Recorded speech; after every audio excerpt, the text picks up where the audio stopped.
Hey, what's up, YouTube? I'm back after the long Memorial Day weekend. I hope everyone's been having a great time. We've been having some crazy good weather up here, so it's been like 80 and sunny, and I think we just skipped directly into summer, to be quite honest. But I want to thank you guys, as always, for your feedback on the videos, for your subscriptions, for everything. And just, it's crazy that people want to watch me. I don't generally like the sound of my own voice or hearing myself talk. I kind of just use this as an outlet for like frustration. Not really frustration, but it is kind of therapeutic to be able to get your thoughts out there and have a conversation. And I just think the conversation's been going well, so thank you. And I know I'm not wearing makeup today, but I'm on my way to lunch delivery, and if I wear makeup, my face will melt and it'll get in my eyes and it'll be a whole thing. So we're doing the whole no makeup thing right now. Real quick, before I get into the meat of this video, I just want to jump on and thank, as always, with this recent topic, Evangelina Scov has been right on it.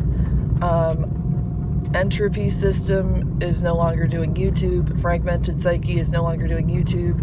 And part of the argument that was made in that video was because the DID community as a whole is receiving a lot of hate. And I think that is unfortunate, but I think that happens a lot with things that people don't understand.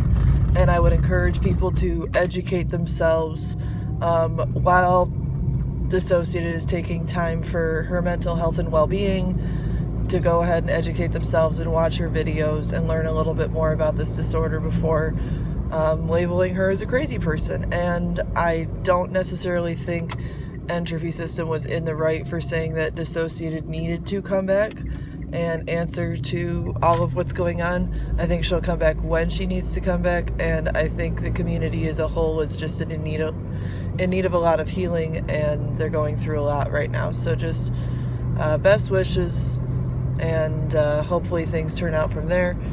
But with that, we're going to get into the meat of today's video, which I kind of titled. I don't really title videos, but when I'm filming them, I title them afterwards. But the title for this video, if I had to give it a title, I would call it Cancel Culture and Face Masks. So if you're not here for that, I have some other videos that I've filmed that you might be interested in. But I want to start off by saying the world is and has always been full of toxic behavior, from canceling Gabby Hanna because drama channels wanted her to fire back even though it's not her brand, to Trisha Paytas' defamation of Disociadid in a potentially trolling video, to the controversy surrounding the cremated palette, to Eugenia Cooney's deteriorating health and safety. There has been a recent downtrend in YouTube where cancel culture or tearing somebody down is prevalent. Allergy season. Oh dear, sorry. I want to give credit to creators who have continued to make content that is both entertaining and not demeaning while this pandemic has been going on. I want to give a shout out to Shane Dawson. He's been absent for about a month, but he still has some of the best content out there. Graveyard Girl, Jenna and Julian, Chris Clemens, Gabby Hanna, and Irene Walton.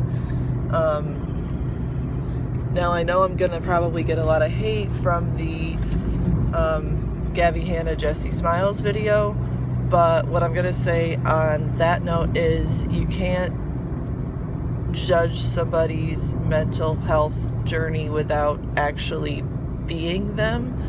And regardless of whether Gabby Hanna created that video to save her own ass, or whether she created that video to finally clear the air and lift this weight off her shoulders she's been carrying, you know, I still support her in that. And she's another YouTuber who's on hiatus right now. She's got other different projects to work on, and I'm still going to encourage her and support her. So that's why she still makes the list. That and her podcast, Box of Thoughts with Irene Walton, is just, it's really good. Go ahead and check that out. But basically what I wanted to say was, let this video serve as a reminder that we choose our reactions to content as well as our actions in the current situation in our world. I have a right to wear a protective face mask, not because of what some politician might say, but out of respect and personal regard for safety. I choose to wash my hands, change my clothes after work, and not gather in large groups. I would be lying if I said that a part of this reason wasn't from fear of summer residents coming back to camps and cottages near where I live with out-of-state plates. I'd be lying if I said that I didn't believe that this poses a real risk. This isn't because I want to give our governor some satisfaction in knowing that he controls a population that he largely doesn't understand. From his seat in Albany, doing what he did to senior homes was wrong, and trying to skirt the blame to somebody else is just as bad. The childish, angry, and frankly embarrassing remarks on the daily news was wrong. But saying face-to-face learning is obsolete and bringing God into one of his daily addresses was the final straw. Part of being human is choosing what we do and what we do and don't take into our minds and into our hearts.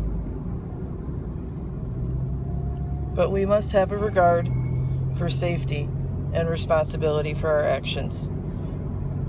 In the meantime, we can shop locally and potentially save small businesses. I'm sure many are closing, and they will need support after 3 months of functioning on little to nothing, like curbside services. Adhering to safety guidelines is for both safety and respect.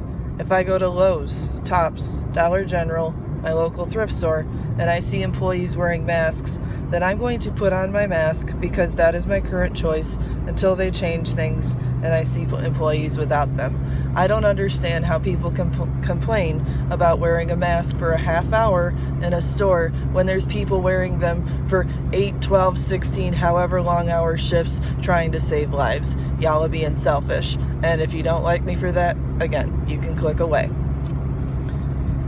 Drama channels are like reality TV. We enjoy it if someone's in trouble, if there's fights, or if there's tea. Remember Big Brother, Real World, and older seasons of Survivor? Cancel culture embraces the next crazy thing, real or made up, and we hold people to our standards, not theirs. This can be horribly damaging to mental health and often leads YouTubers to take breaks for their own well-being, like Disociadid and Gabby Hanna. My advice would be to stay true to yourself. You don't need to be caught up in negativity or backlash because this is your life. And just because I choose to wear a mask and work in stores doesn't mean I stop being me. Just because I don't agree with cancel culture and drama channels doesn't mean I stop enjoying YouTube for entertainment. Whew. So that was a little bit more of a serious video.